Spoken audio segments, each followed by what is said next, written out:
What's going on, everybody? Welcome back to another late night in the BrewLab with me, Lone Fox, your Brewmaster-in-Chief. And tonight, in the BrewLab, it is the final day of Meta Week. Meta Week, day 7. And I kept probably the best for last. And I say that because it is the thing that is the freshest off the press. This is from July 16th. So only, as I'm recording this, it's the 20th. So this is a couple of deck lists that I believe. So before we get into the deck lists, I wanted to share with you some of my sources. There may be some people that subscribe to my channel that do not know where to go and find these things. And so, first of all, if you're on Twitter, you should probably know who Robert Taylor is, aka Fire Shoes. He was on an episode of the Arena Craft podcast before that stopped happening, which was a freaking disaster. I used to love that podcast, but that's how I figured out. I first heard about the guy. Introduced himself on the podcast. I think he's a judge, and is a big part of a certain place in America. Like, he's very well known in the paper community. But at some point he started reposting deck lists on Twitter, and the thing just exploded.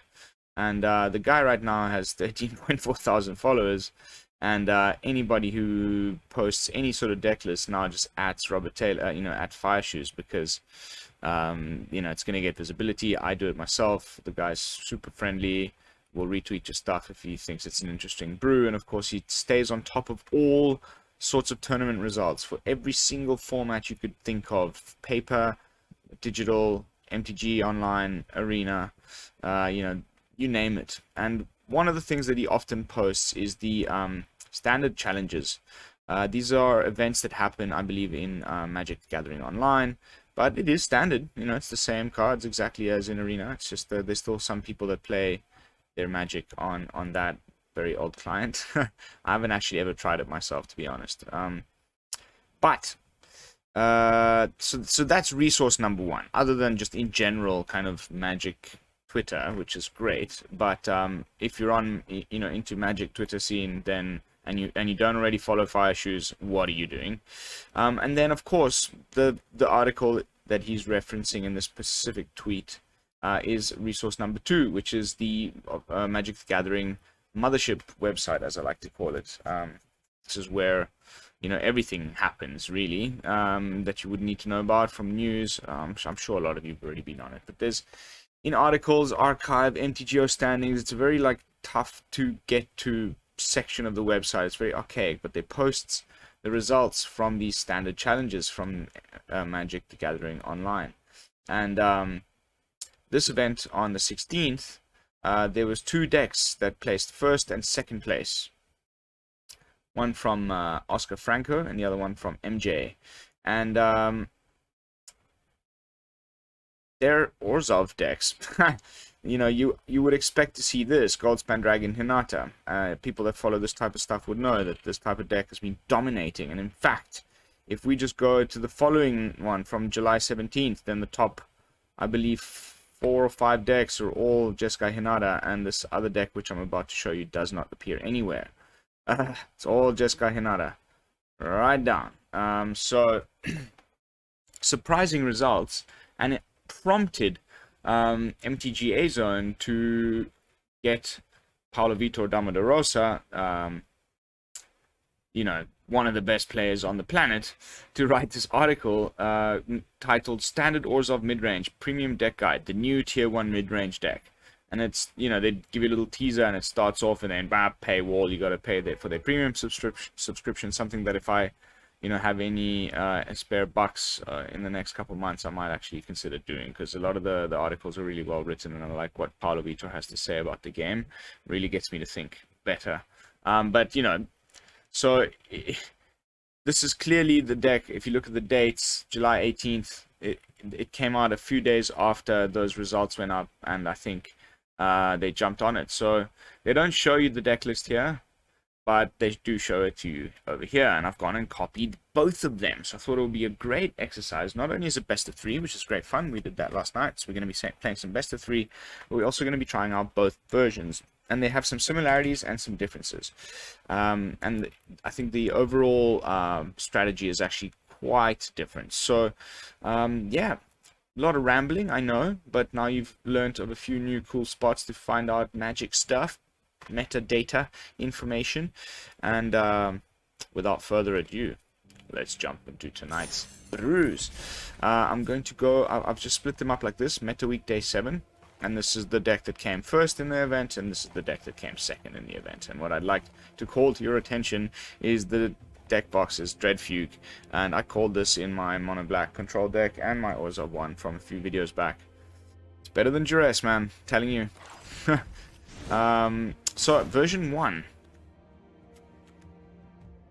Wow. Wowza. Lots of interesting things jump out at me straight away. First of all, there's like this lots of dual face lands. More than even, like, usually I don't play any. This is even more than the few that I occasionally do meddle with. We've got 6 different spells available that is actually, you know, lands. So it brings the total from 19, which is very low in my opinion, but it is a pretty low curve. I mean, we really just top out at 4. There's a couple of Lolths, but if you add the 6 additional MDFCs, it brings the total from 19 to 25, which is fine, absolutely fine. Then we've got of note as well, Bankbuster. More and more it's starting to come back again, and I think people are starting to, you know, realize and also I think come rotation it'll become even more played. It's my prediction. I still don't see the single copy of Mech Hanger that I've been sneaking into my mana bases. We may need to make some adjustments at the end of the video. But then, yeah, the rest is just a little bit more of like a hand-hatey package than I was thinking, with this Acquisition Expert and the fact that Luminarch Aspirant is a cleric, and you know we've got a rogue. If you you know, play an Aspirant, play an Acquisition Expert, it's already 2 cards. Then maybe they sweep the board, you play an Extraction Specialist, and the rogue comes back. If you've got, you know, maybe you've cast another Luminarch Aspirant, it's again the 2 cards that he reveals. So quite a lot of, between the Dread Fugue and that little loop-de-loop with the Extraction Specialist and the Acquisition Expert, I think pretty nice way of actually dealing with a lot of, you know, the stuff that the opponent has in their hand in the early game. And in the mana base here, there's a couple more Duresses and also 2 Go Blanks. So the deck can definitely switch into a lot more control-y vibes. They've also got the answer here for the Rafine, also for the Runes deck, which is still, you know, around. Soul Shatter, I guess, against Goldspan. You bring in some Trespassers if you want a little bit more aggression. Maybe you can trim a few Extraction Specialists. And then, of course, the 3 slots dedicated to the Legion Angel. And then some really powerful Planeswalkers. And one of my favorite cards of all time. Honestly, this is such a sweet card, guys. Henrika Infernal Grasp. I've been playing it a lot ever since it came out, and now it's starting to show up in these tournaments. It makes me happy. It validates my, you know, I knew it was good. And then, you know, other amazing cards. You know, we've got Vanishing Verse, Wedding Announcement, a couple copies of the Meathook Massacre. I worry that it's not enough. But as we've been seeing from this week, is that especially in best of 3, there's not too much aggro, and so I think maybe a couple is all that you'll ever need, especially coupled with this much other removal in the deck. Then of course there's also Pelakka Predation to add to the more hand hate. I think pretty interesting, this particular version. Not so many creatures. You'll see version 2 in a moment, but I think there's not much else I need to add to this. All cards we've seen before, just in a slightly different package. And the main new star of the show is the Extraction Specialist. Let's jump into some games. See how the deck performs. We'll of course be playing in best of 3. Oop, I've been testing the other one. As usual at this point in the video, if you guys could be so kind to consider subscribing to the channel if you have not done so already. Of course, I could also ask you to like the video and leave a comment. Those two things help me a lot and are free and easy to do. And yeah, if you want to join a pretty sweet little Discord community we've got going, then there's a link in the video description as well.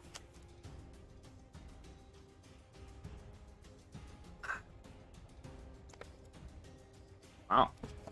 These best of 3 matches always surprise me, especially this late into the season. I would expect the matchups to happen a little quicker. Either Alchemy is having a huge success. I would love to see those play numbers. See, I mean, I'm playing against a diamond opponent. Okay.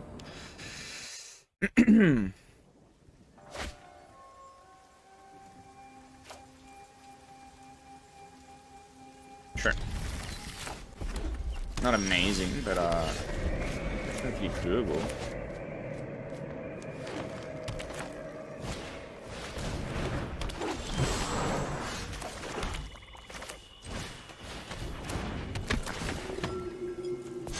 The rule, or is it going to be Cabaretis?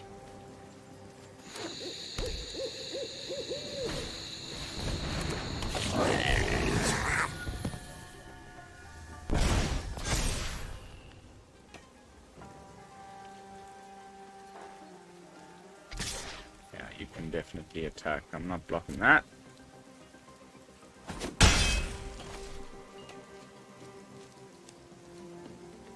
I could have attacked with both. Bit of a misplay, unless he's got some follow-up burn spell for my Luminarch Aspirant, which would be pretty sucky.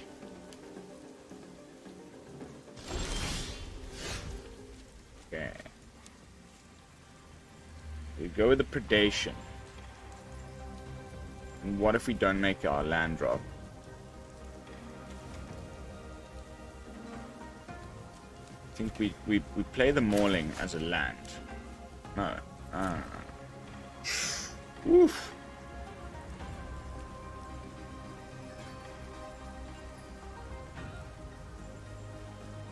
Tough call. So we can play a land and just Pelakka, and then hope to get another land next turn and play, you know, one of our 4-drops. Or we just play one of the tap lands now to guarantee the 4-drop, but then we don't get to do anything this turn. I think let's go the Pelakka route. Pelakka! Pelakka. A card I've probably played like 3 times in the deck ever. Not a huge fan of the Pelakka. Nothing. Just a Snakeskin Veil, which is good to know. Because we need to then give him an additional 1 on the Meathook if he's not tapped out.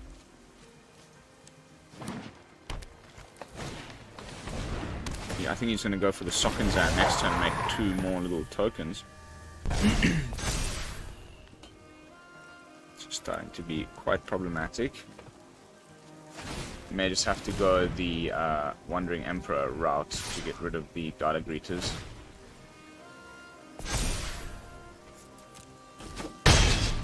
Come on, land.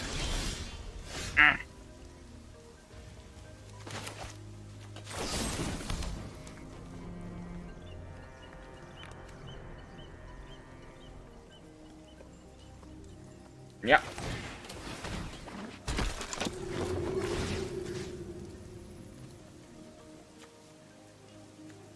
5, 6 potentially, 3, 4, 5. So now I'm just gonna focus on being able to block the other things. I will have to just take 1 more hit from the Gala Greeters and then exile it. Unless, you know, keeps up that freaking Snakeskin Veil.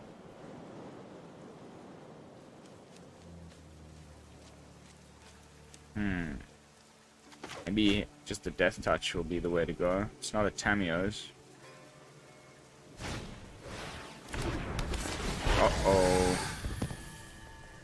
2 mana for the reconfigure cost. Very nice little sneaky modified deck you got going on there, my friend. We may just do a 2 mana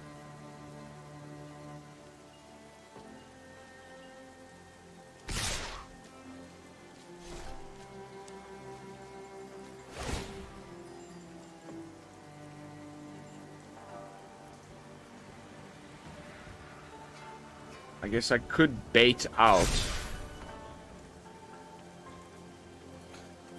a Blizzard Brawl.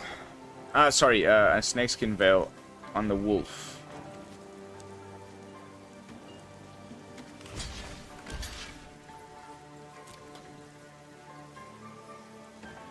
He'll want his wolf to survive. Now his protection's down. I guess what I really should have done there is double block the wolf. In retrospect.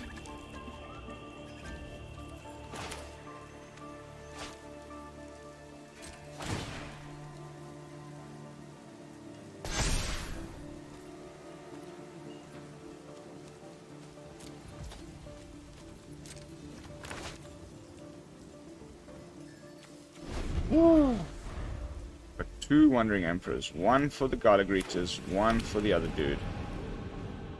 The wolfy boy. Imagine he top-decked another Snakeskin Veil. That would be hilarious. Guess he's testing me there for the Emperor.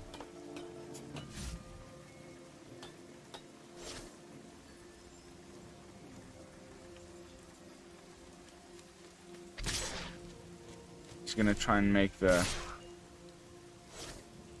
thing, the 5/5 dragon. Oof.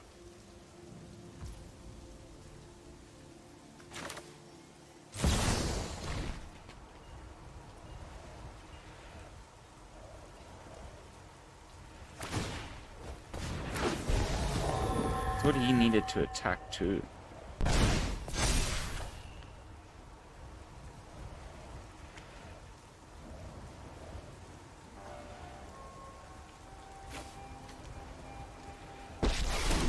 Imagine he's got the veil, man. I'm home. You may still want... My judgment is final. Okay, no. So we can do... Oh my goodness.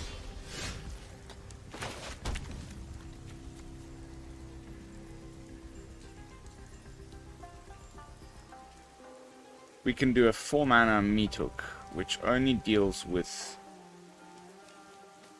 you know, our Luminarch Aspirant will survive.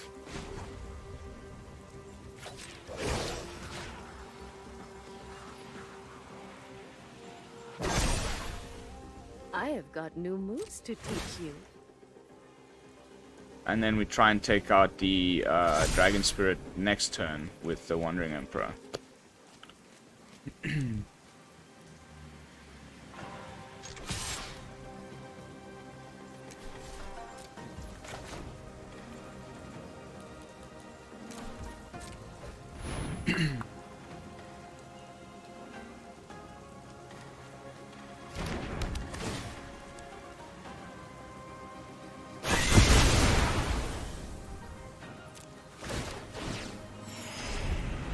It's not ideal,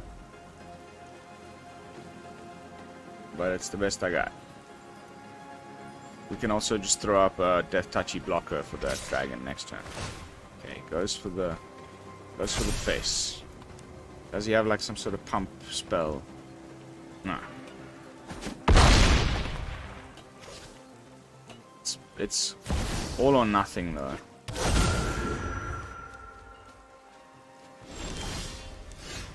Oh. Well, no. We can use the first Wandering Emperor. If he does have a veil, we can flash in the second one.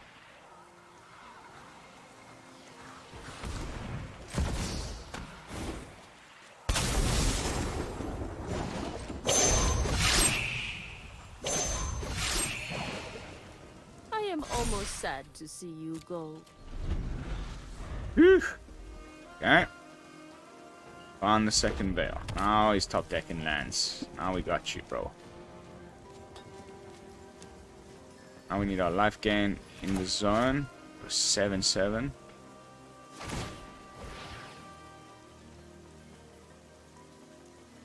This is good though. If he finds just creatures off the top, it's obviously very bad for us.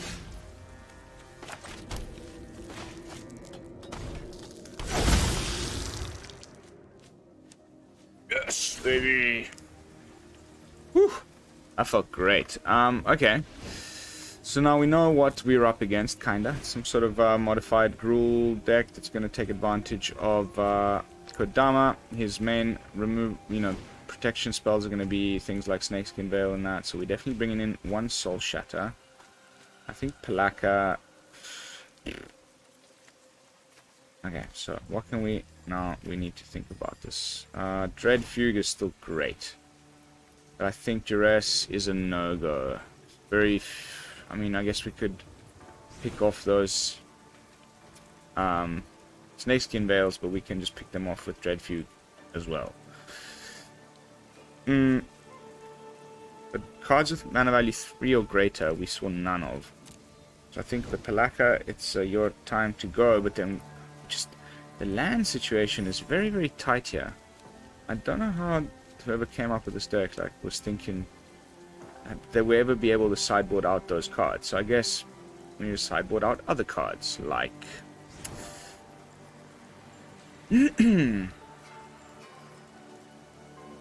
maybe the Specialist?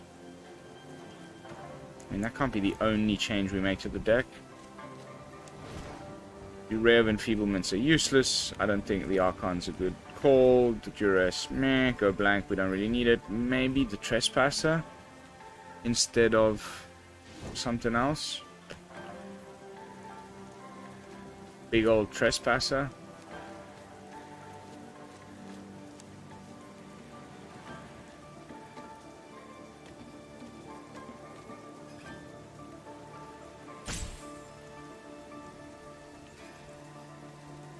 Alright. Nothing major. I think Soul Shadow's good though. And just maybe a bit more like creatures on the board. If he gets to that point where like everything's modified and they've got trample and stuff, that's very deadly very quickly. So we do need to probably try and get lucky, I guess. And top deck one of our Meathooks and get lots of lands. Oh wow, we got the free win.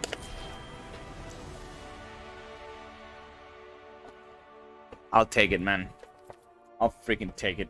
We scared the opponent off. Maybe the long sideboard action was a little bit too much. He was like, oh my god, what's he bringing in? So we're probably just going to play another one of that. That went pretty quickly. We are 23 minutes in. I did ramble a little bit much there maybe in the beginning. Should we play another one with version 1? I don't know. It is definitely the more kind of interesting one with the mana base. This is the one that came first. I'm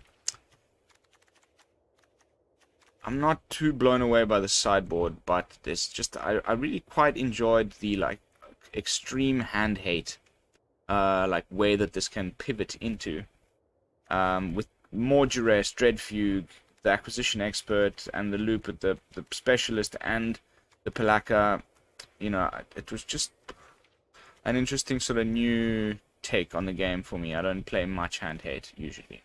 But version 2 is the one that I'm surprised didn't come first, because this is something a lot more like what we've been doing with mono white for a while now, where you just essentially just playing the good mono white cards and splashing another color. This feels a little bit more like that. So we've got you know, Legion Angel, Luminarch Aspirant, Hopeful Initiate. So you get this curve that feels a little bit like you're playing mono white. You go Hopeful Initiate into Luminarch Aspirant, but then suddenly you've got like 4 freaking Tenacious Underdogs to play with, 4 Graveyard Trespassers.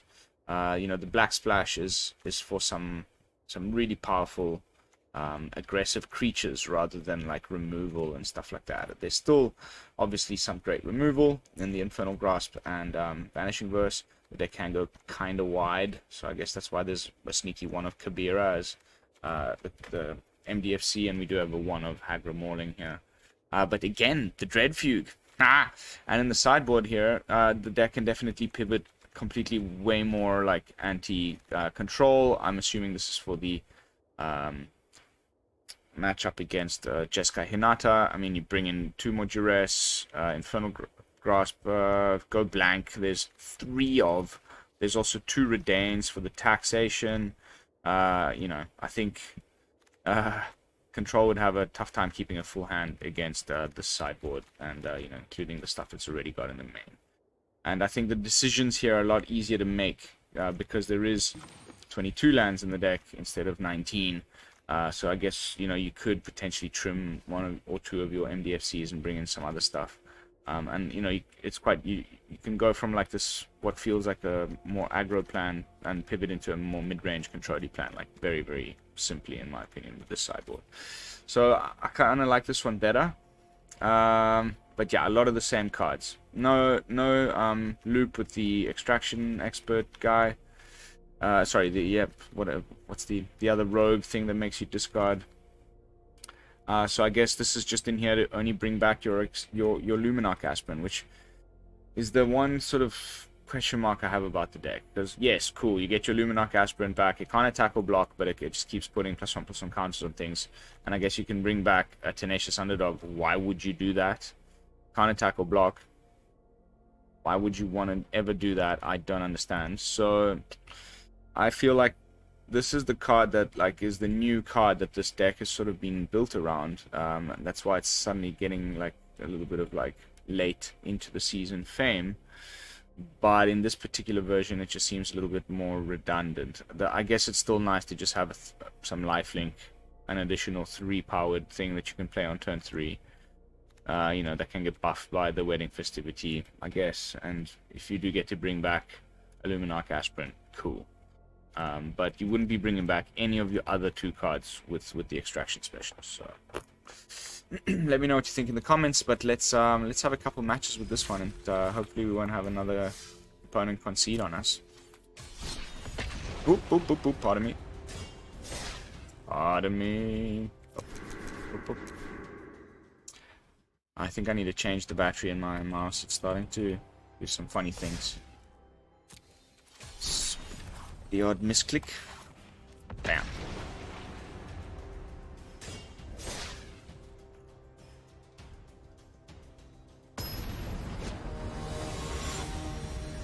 So no Meathook Massacre in this version because of all the creatures.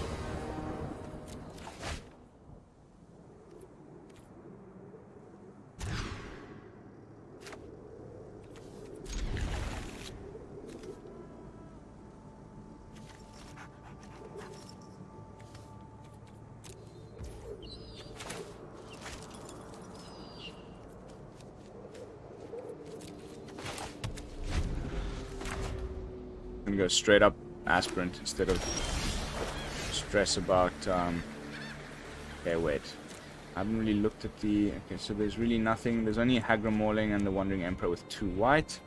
Let's go with double white for now. Looks like Jeskai Hinata already. I get the sneaking suspicion.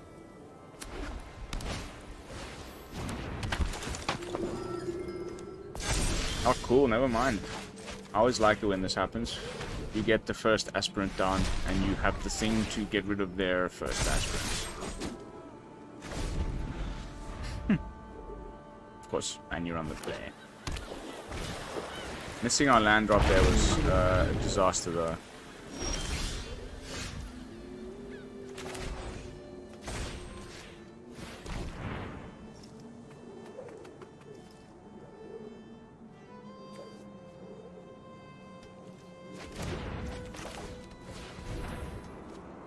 Interesting decision to play the Restoration.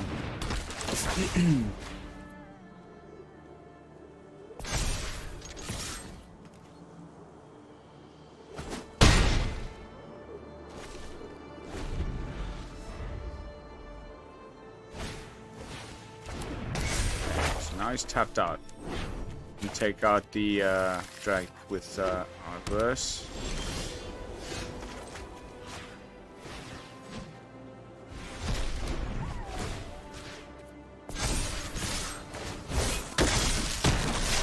Now we can use the initiative to take out the Restoration, but we do need some freaking land. This is starting to get a little bit ridiculous. I was expecting him to... Oh, we exiled it. Ah! Okay, so it's one of these magecrafty things. So now I'm wishing we had... the Meathook Massacre as well as the Soul Shatter.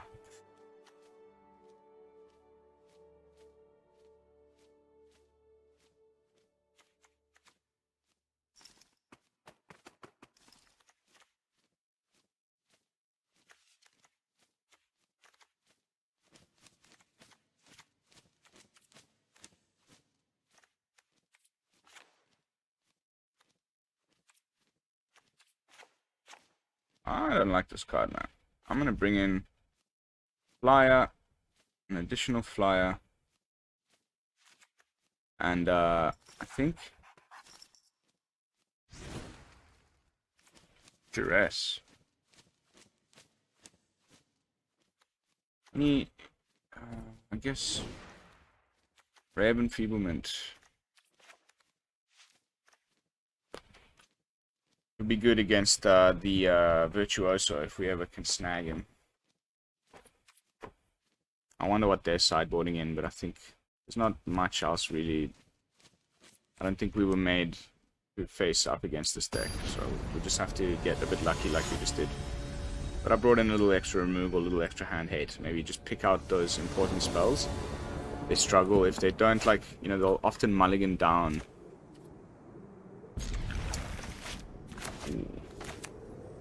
So that they actually have, like, a Virtuoso and, like, maybe 1 or 2 save spells. And if you can just, like, get rid of that save spell before they can use it, then the deck just kind of falls apart. You see mulligans quite aggressively.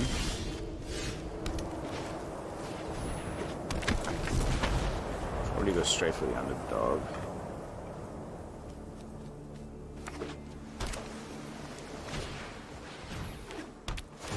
Alright.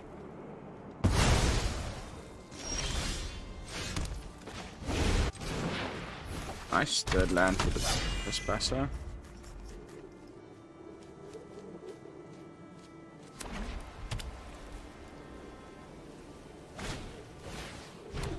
There he is.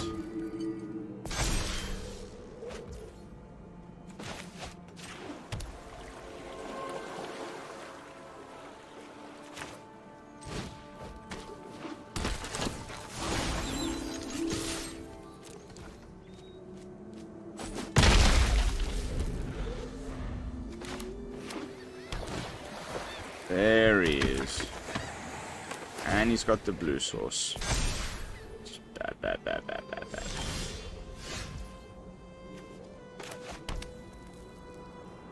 It's worth a try.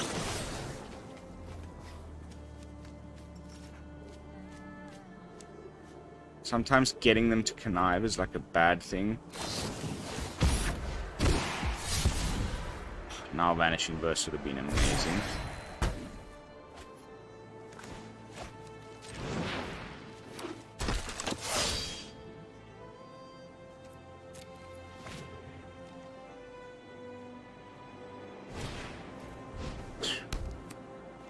Oh, he's only got 1 card left in hand for now.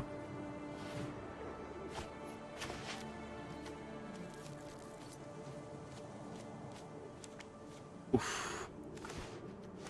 Oof. Yeah.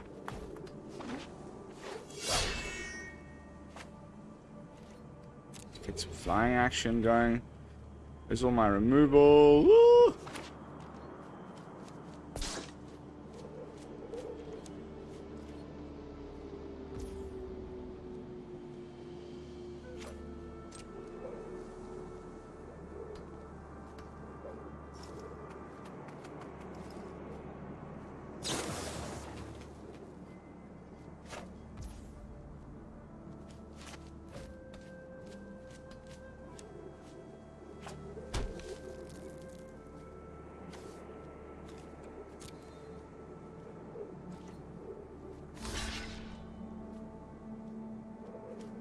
Gotta slip out the back. Nice. Called it.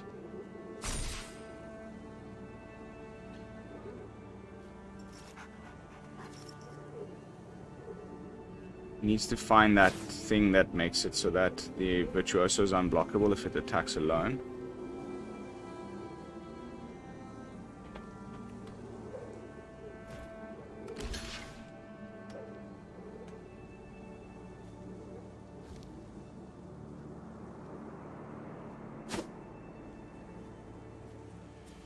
Removal, please.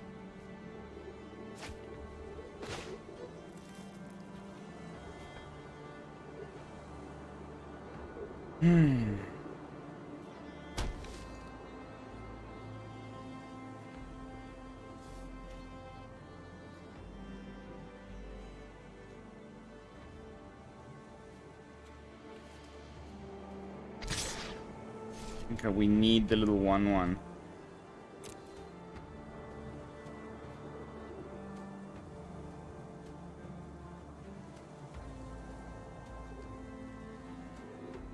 Unbelievable, this guy.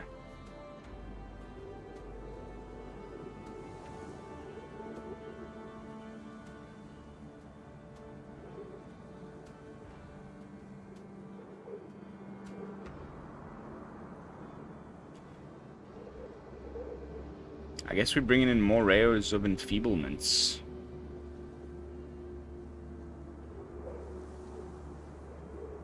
We didn't top deck a single one of our Dread Fugues or Duress.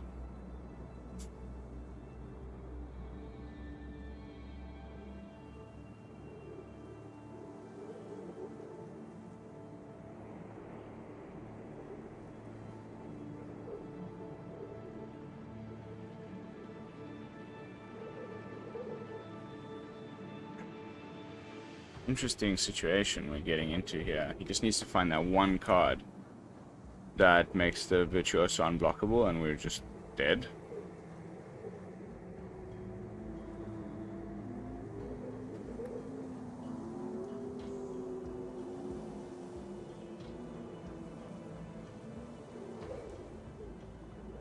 I guess in case he's got that bird that he can recast his stuff from the yard with.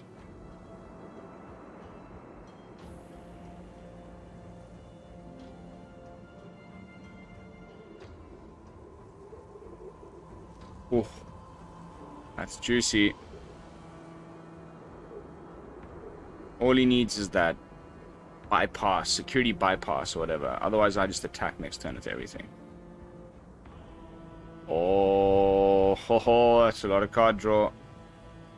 And those are some big freaking drakes.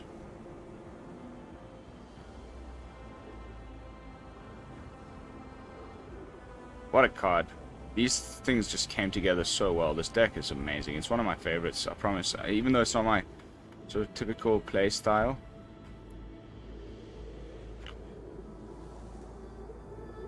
I almost prefer the Azorius one to the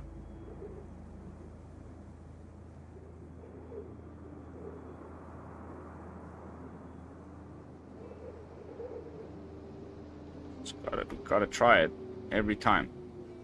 It's just that one time he doesn't have the right type of spell for it. Oh my god. Of course he does. I'm trying to get him to use his mana in case he's got a March of whatever.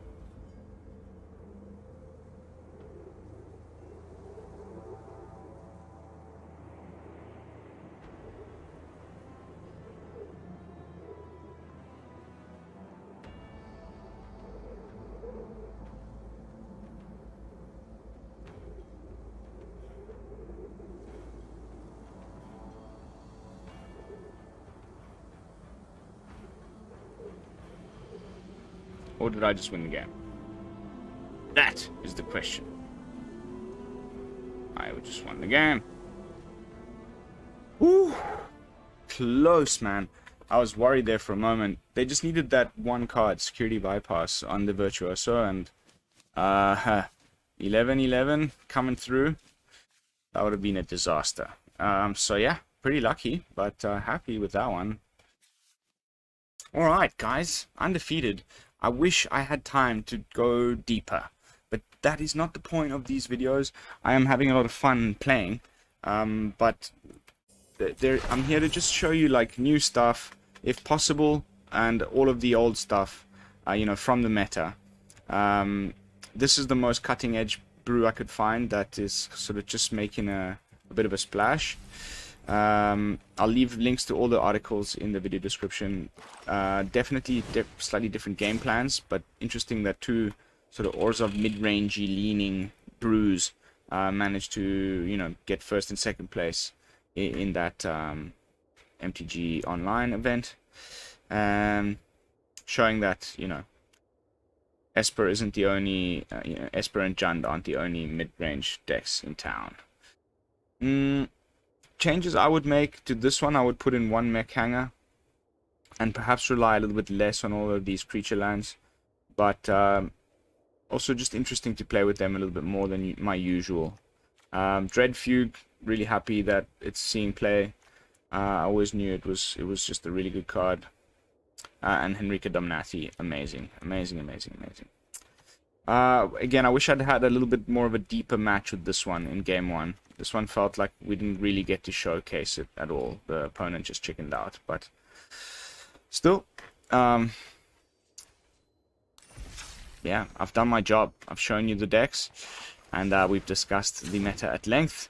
So I will leave it at that for tonight's gameplay footage. Thank you all so much for watching. As always, it means the world to me, especially those of you who stick around to the end. You are my favorite people in the whole wide world. Don't forget to like, comment, and subscribe. Of course, I will see you all tomorrow with a last fresh brew before I start my soft holiday for proper. What I'm going to be doing is one video every 2 days until my actual flight. Then I'll be doing little shorts like travel stuff, food stuff, you know, adventure stuff while I'm heading off to Indonesia, and then once I'm in Indonesia, I'll take a couple days just to kind of unjet lag myself, figure out the streaming situation, spend a bit of time with my daughter, and then I'll probably be doing a video every couple of days, hoping that while I'm there, the standard 2023 play queue will begin, and we'll start getting some spoilers. Also, a little bit of information, if you didn't catch the announcement on the 21st, so tomorrow, there's going to be a announcement on the official MTG Twitch, and it's I think it's the official arena Twitch. They're doing the first sort of beginning initial teaser video for Dominaria United.